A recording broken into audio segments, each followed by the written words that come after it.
Hello and welcome again to Money Tips. This is Charles Kelly bringing you money tips to help you save, earn, invest, accumulate and enjoy more money. I'm the author of the book Yes, Money Can Buy You Happiness, former financial advisor. I've worked for banks, insurance companies and for myself for over 25 years. I'm not a practicing financial advisor now, but I still keep abreast of things and bring you news to hopefully inform people. Obviously you have your own you need to take your own financial advice if you want to make decisions. This is for your entertainment, if you like, if you find it entertaining. So what happens today? Well, if you listened to me yesterday on Facebook Live or on my podcast, wherever you get your podcasts, then you would have known that after a turbulent week last week where $6 trillion were wiped off the world's stock markets, things seemed to look a bit better when the markets rallied and came back a little bit and finished the week on a little bit of a high. And yesterday things went up again. I think one of the American indexes went up by 5 or 6%. So things were looking better. And I thought to myself, well, yeah, that's fine, but I don't think this is the end of it. And I think I said this yesterday. I don't think this is the end of it. And much of this rise was on the expectation that the US Federal Reserve, which is kind of the equivalent of the Bank of England, it's like a central bank if you like, promised to sort of take action to buoy up the market. And today, this is on Tuesday now, the Federal Reserve slashed interest rates by half a point. So there's very low interest rates to help, as they say, insulate the US economy from the global coronavirus outbreak. Now, when this happened, this was a kind of an unscheduled announcement. Investors sort of got into a bit of a panic, and they said it's bad news for the economy, and stocks and shares dropped sharply in response. In fact, the Dow Jones at one point swung by nearly 1,400 points from its low to its high point over the course of the day. So it was a bit of a roller coaster day for investors. At one point, the index was down by 997 points. That's nearly 1,000 points, and it finished 786 points down. That's 2.9%. That's billions of dollars wiped off the market, and this is it's kind of retracting from yesterday's buoyant market rally, during which it recorded its best point gain in history. So it's gone from its best to one of its worst. It's incredible. The S&P 500, which is the wider 500 companies, closed nearly 3% lower, 2.8%, only a day after the index logged its best day in more than 2 years. And the Nasdaq composite, the Nasdaq index, closed nearly 3% lower. So it's not looking good news. Stock slipped, and as the 10-year Treasury Bond yield fell below 1% for the first time ever, and it's just sort of 9.99%. So that's not looking really good. I mean, when bond yields are low, this is, I think, because money has been piling out of shares and into bonds. So because the price has gone up, the yield has reduced because it's paying an interest rate, and the yield therefore is reduced as the price is going up. Just like if a house is going up but the rent's staying the same, the yield you'll get from that property will reduce. So this has been a bit of a blow, and we'll have to see how the London markets react to this tomorrow, and just generally around the world. This coronavirus is starting to cause a bit of panic, I think. The World Bank, we hear, has committed $12 billion to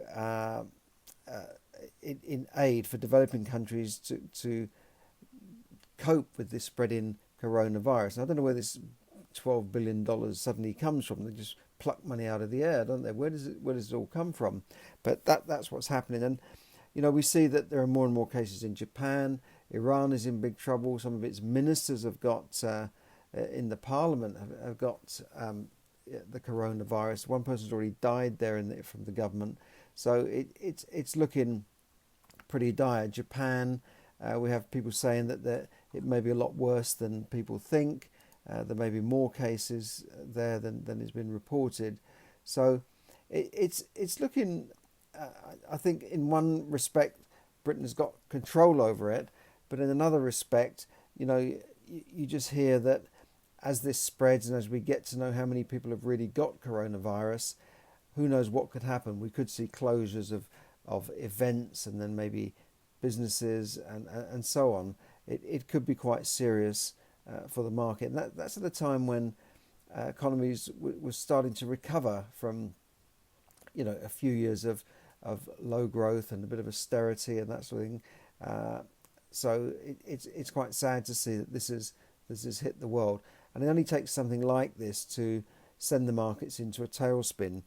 How does this affect you? Well, it will affect you if you've got pensions, because most pension funds are heavily invested in the stock market, at least 50 to 60%.